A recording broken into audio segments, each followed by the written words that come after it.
शगल maxim Gorky की याद में। यह उन दिनों की बात है जब हम बरसात में सड़कें साफ करके अपना पेट पाल रहे थे। हम में से कुछ किसान थे और कुछ मजदूर पेशा। चूंकि पहाड़ी देहातों में रुपये का मुंह देखना बहुत कम नसीब होता है, इसलिए हम सब खुशी खुशी शह आने रोजाना पर सारा दिन उन पत्थरों को हटाते रहते थे जो बारिशों के जोर से साथ वाली पहाड़ियों से लुढ़ककर सड़क पर आ गिरते थे। पत्थरों को सड़क पर से हटाना तो खैर एक मामूली बात थी, हम तो इस मेहनताने पर उन पहाड़ियों को हटाने पर भी तैयार थे जो हमारे चारों ओर काले डरावने देवों की तरह अकड़ी खड़ी थी। दरअसल हमारे बाजू सख्त से सख्त मशक्कत के आदी थे, इसलिए यह काम हमारे लिए बिल्कुल मामूली था।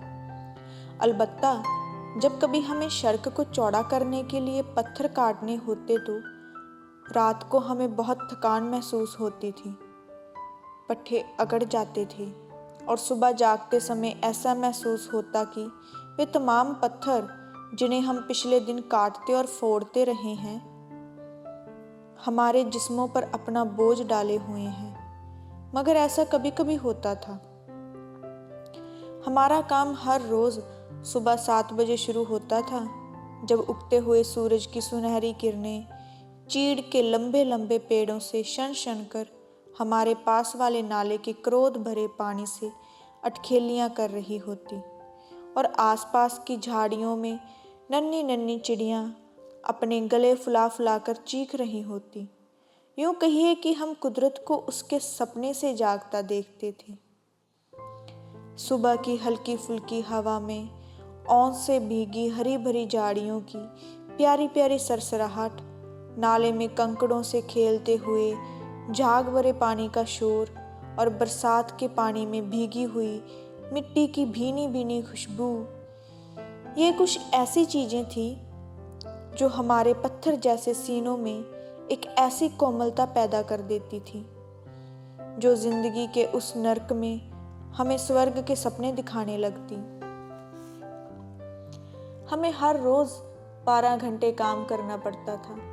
सारा दिन हम सड़क की नालियों और पत्थरों को साफ करते रहते थे। यह काम दिलचस्प ना था, मगर हमने उसकी नीरसता को दूर करने के लिए एक तरीका इजाद कर लिया था। जब हम सब उस पहाड़ी के नीचे जमा मलबे को अपने बेलचों से हटा रहे होते, जिसके कंकड़ हर वक्त सड़क पर गिरते रहते थे, तो हम एक सुर में कोई पहाड़ी गीत शुरू कर देते। मलबे के पत्थरों से टकराकर हमारे बेलचों की झंकार उस गीत की ताल का काम देती थी। यह गीत उस उदासी को दूर कर देता जो इस बेरस काम करने से हमारे दिलों में पैदा हो जाती थी। जब तक उसके सुर हमारी चौड़ी छातियों में से निकलते रहते, हम महसूस तक न करते कि इस दौरान में हमने मलबे के एक बहुत बड़े ढेर को साफ कर लिया है। मोटर लोरियों की आवाजाही से भी हमारा दिल बहला रहता था, जो रंग बिरंगे मुसाफिरों को कश्मीर से वापस या कश्मीर की तरफ ले जाती रहती थी। जब कभी कोई लॉरी हमारे पास से गुजरती तो हम कुछ अरसों के लिए अपनी झुकी हुई कमर सीधी करके सड़क के एक तरफ खड़े हो जाते और जमीन पर अपने बेलचे टेक कर उसको सामने वाली मोटर के पीठ पीछे गुम होते देखते रहते। उन लॉरियों को इतनी दूर तक देखते रहने का मकसद यह था कि हम थोड़ा सुस्ता लें, मगर कभी कभी उन लोरियों की शानदार सामानों में लदी हुई छतें और उनकी खिड़कियों से मुसाफिरों के लहराते हुए रेशमी कपड़ों की झलक हमारे दिलों में एक नाकाबिले बयान कड़वाहट पैदा कर देती थी और हम अपने आप को उन पत्थरों की तरह फिजूल और नकारा समझने लगते थे जिनको हमारे बेलचों के धक्के इधर उधर पटकते रहते थे। उन मुसाफिरों की तरह तरह के लिबास देखकर, जिन पर यकीनन बहुत से रुपए खर्च किए गए होंगे, हम अनायास अपने कपड़ों की तरफ देखना शुरू कर देते थे। हम में से अक्सर का लिबास था पट्टे का तंग पैजामा, गाढ़े की कमीज और लुधियाना की सदरी। सबके पाजामे या तो घुटनों पर से घिस घिस कर इतने बारीक हो गए थे कि उनमें से जिस्म के बालों की पूरी नुमाइश होती थी, या बिल्कुल फटे हुए थे। कमीज़ों और सदरियों की भी यही हालत थी। उन पर जगह जगह अलग अलग रंग के पैबंद लगे हुए थे। करीब करीब हम सबकी कमीज़ों के बटन गायब थे, इसलिए सीने आमतौर पर खुले रहते थे और काम करते वक्त उन पर पसीने की बूंदें साफ नजर आती थी। 12 बजे के करीब हम काम छोड़कर खाना खाने के लिए सड़क के नीचे उतरकर पेड़ के साए तले बैठ जाते थे। यह खाना हम सुबह कपड़े में बांधकर अपने साथ लाते थे। 3 ढोडे, मकई की रोटियां और आमतौर पर सरसों का साग होता था, जिसको हम अपने भूखे पेट में डालते थे। खाने के बाद हम पानी अमूमन नाले से पिया करते थे, और जिस रोज़ ज़्यादा बारिश होने की वजह से उसका पानी ज़्यादा गंदला हो जाता था, तो हम दूर सड़क के उस पार चले जाया करते थे, जहाँ साफ पानी का चश्मा फूटता है। खाने से फारिग होकर हम फौरन काम शुरू कर दिया करते थे। हालांकि हमारा जी चाहता था कि नरम नरम घास पर लेटकर थोड़ी देर सुस्ता लें और फिर काम शुरू करें, मगर ऐसा क्यों कर हो सकता था, जबकि हमें हर वक्त इस बात का ख्याल रहता था कि पूरा काम किए बगैर मजदूरी नहीं मिलेगी। हमारा मकसद काम करना और इस हीले से अपना पेट पालना था, और चूंकि हमें मालूम था कि हम में से किसी ने अगर अपने काम में ज़रा सी सुस्ती या बेदिली दिखाई तो उसे ताश की गड्डी से नकारा जोकर की तरह बाहर निकालकर फेंक दिया जाएगा। इसलिए हम दिल लगाकर काम किया करते थे, ताकि हमारे अफसरों को शिकायत का मौका ना मिले। इसका यह मतलब नहीं कि हमारे अफसर हम पर बहुत खुश थे। यह क्यों कर हो सकता है, वे बड़े आदमी ठहरे, इसलिए उनका सही या गलत तौर पर खफा होना भी दुरुस्त होता है। कभी कभी ये लोग ऐसे ही हमारे काम का मुआयना करते, अपना असंतोष प्रकट करते हुए हम पर बरस पड़ते थे, लेकिन हम, जो उनकी बड़ाई को बखूबी समझते थे, महाराज महाराज कहकर उनके गुस्से को ठंडा कर दिया करते थे। हम जानते थे कि उनका गुस्सा बेजा है, लेकिन यह एहसास हमारे दिलों में नफरत के जज्बात पैदा नहीं करता था। शायद इसलिए कि झुक झुक कर सलाम करने की आदत ने हमको बिल्कुल मुर्दा बना रखा है, या फिर इसकी वजह यह भी हो सकती है कि हमको बराबर यह डर लगा रहता था कि अगर हम अपने मौजूदा काम से हटा दिए गए तो हमारी रोज़ी बंद हो जाएगी। हम अपने काम से असंतुष्ट थे, और यही वजह है कि हम थोड़ी मजदूरी और ज़्यादा काम के मसले पर बहुत कम गौर किया करते थे। इसकी ज़रूरत भी क्या है, इसलिए कि यह काम पढ़े लिखे आदमियों का है। हम बिल्कुल अनपढ़ और जाहिल थे।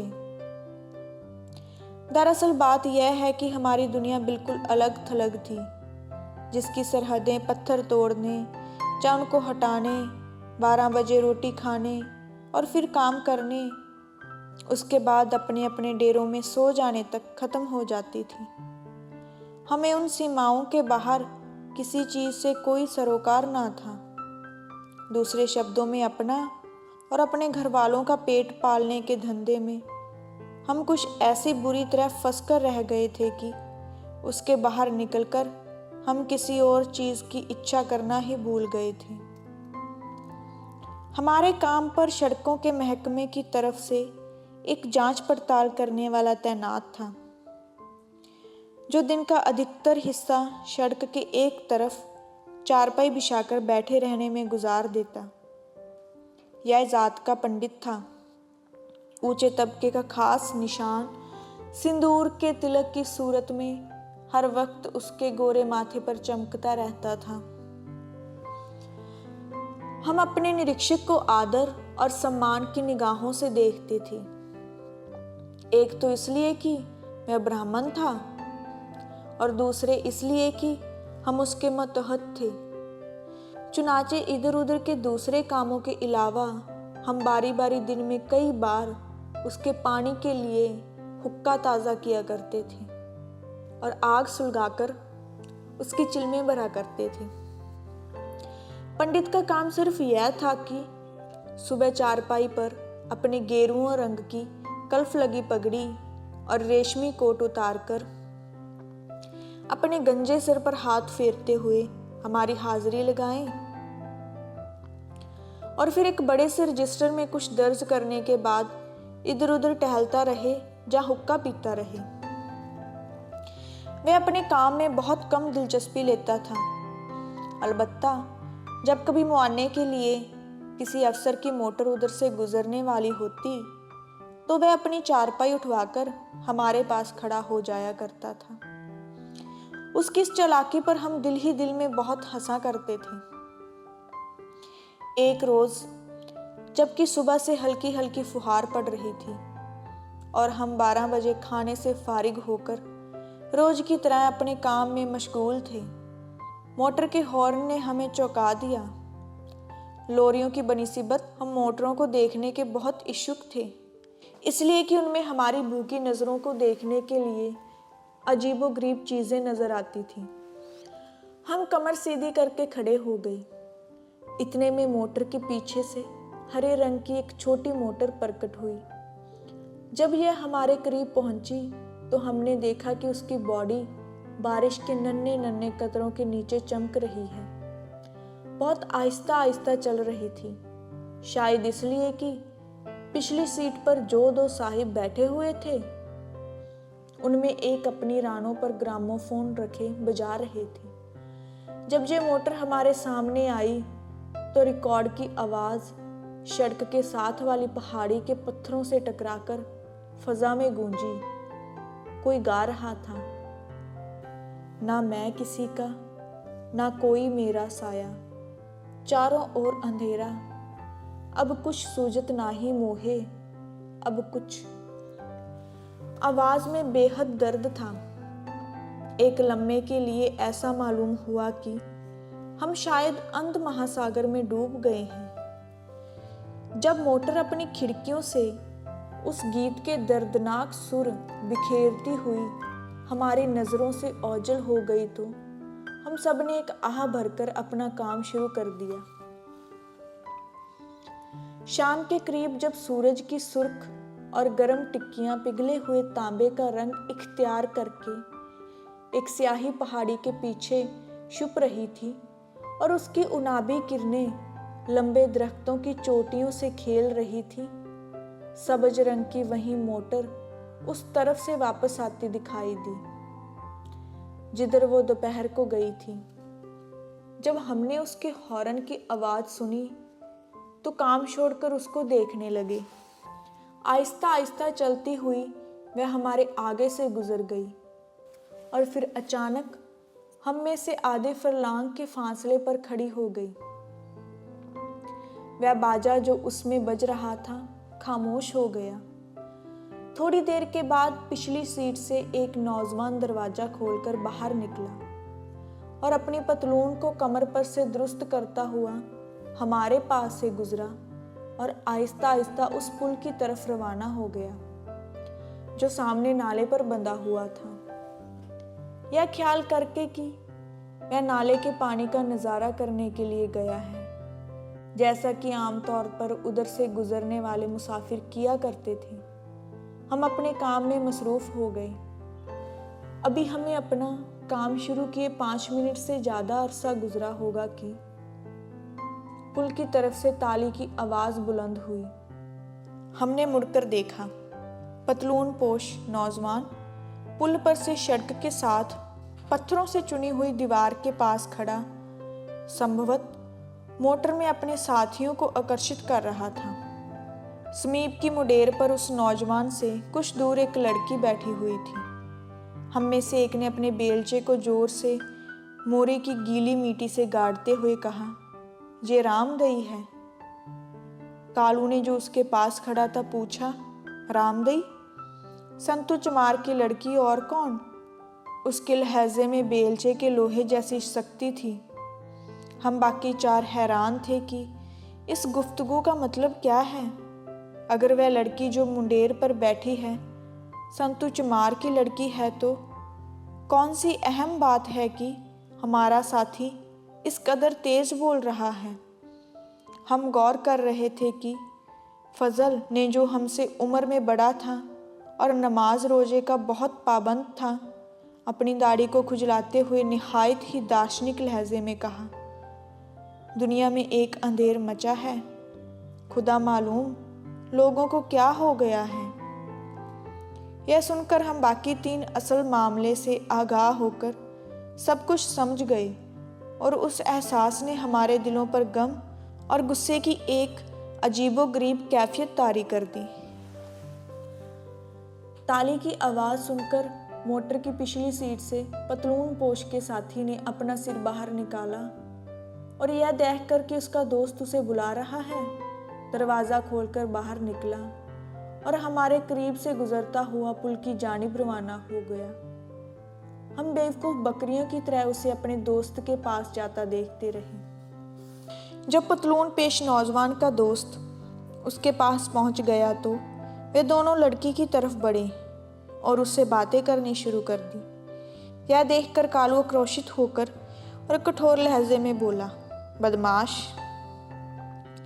फजल ने सर्द आह भरी और गमगीन लहजे में कहने लगा, जब से यह सड़क बनी है और ऐसे बाबुओं का आवागमन ज़्यादा हो गया है, यहाँ के तमाम इलाकों में गंदगी फैल गई है। लोग कहते हैं कि यह सड़क बनने से बहुत आराम हो गया है। होगा, मगर इस किस्म के बेशर्मों के नज़ारे पहले कभी देखने में ना आते थे, खुदा बचाए। इस दौरान में पतलून पेश के साथी ने लड़की को बाजू से पकड़ लिया और शायद उसको उठकर चलने के लिए कहा, मगर वह अपनी जगह पर बैठी रही। यह देखकर कालू से ना रहा गया और उसने राम प्रसाद से कहा, आओ, ये लोग तो अब हेकड़ी दिखा रहे हैं। कालू ये कहकर अकेला ही उस तरफ बढ़ने को था कि हमने उसे रोक दिया और जब मशवरा दिया कि तमाम मामला पंडित को बता दिया जाए जो चारपाई पर सो रहा है, और फिर जो वह कहे उस पर अमल किया जाए। इस प्रस्ताव को माकूल ख्याल करके हम सब पंडित के पास गए और उसे जगाकर सारा किस्सा सुना दिया। उसने हमारी गुफ्तगू को बड़ी बेपरवाही से सुना, जैसे कोई बात ही नहीं, और उन दोनों नौजवानों की तरफ देखकर जो अब रामदई को खुदा मालूम किस तरीके से मनाकर ला रहे थे, कहा, जाओ तुम अपना काम करो, मैं उनसे खुद पूछ लूँगा। यह जवाब सुनकर हम बेचारगी की हालत में अपने काम पर आ गए, लेकिन हम सबकी निगाहें रामदई और उन दोनों नौजवानों पर जमी हुई थी जो पुल तय करके पंडित की चारपाई के करीब पहुंच रहे थे। लड़के आगे थे और रामदई थकी हुई घोड़ी की तरह पीछे पीछे चल रही थी। जब वे सब पंडित के आगे से गुजरने लगे तो वह चारपाई पर से उठा। 2-3 मिनट तक उनसे कुछ बातें करने के बाद वह भी उनके साथ हो लिया। जब पंडित रामदई और वे दोनों हमारे पास से गुजरे तो हमने देखा कि नौजवानों के चेहरों पर एक हैवानी झलक रही है और पंडित बड़े अदब से उनके साथ साथ चल रहा है। रामदई की निगाहें झुकी हुई थी। मोटर के पास पहुंचकर पंडित ने आगे बढ़कर उसका दरवाज़ा खोला। पहले पतलून पोश, फिर रामदई और उसके बाद दूसरा नौजवान मोटर में दाखिल हो गए। हमारे देखते देखते मोटर चली और नज़रों से ओझल हो गई और हम आंखें झपकते रह गए। शैतान मरदूद। खालू ने बड़ी बेचैनी से ये 2 लफ्ज़ अदा किए। इतने में पंडित आ गया और हमको परेशान देखकर एक बनावटी आवाज़ में कहने लगा, मैंने उनसे पूछा है, कोई बात नहीं, वो लड़की को ज़रा मोटर की सैर कराना चाहते थे। इंस्पेक्टर साहब के मेहमान हैं और डाक बंगले में ठहरे हुए हैं। थोड़ी दूर ले जाकर उसे छोड़ देंगे, अमीर आदमी है, उनके शगल इसी किस्म के होते हैं। यह कहकर पंडित चला गया।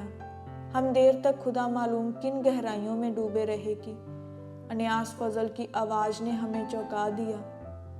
2 मर्तबा जोर से थूक कर उसने अपने हाथों को गीला किया और बेलचे को पत्थरों के ढेर में गाड़ते हुए कहा, अगर अमीर आदमियों के यही शगल है तो गरीबों की बहू बेटियों का अल्लाह वली है।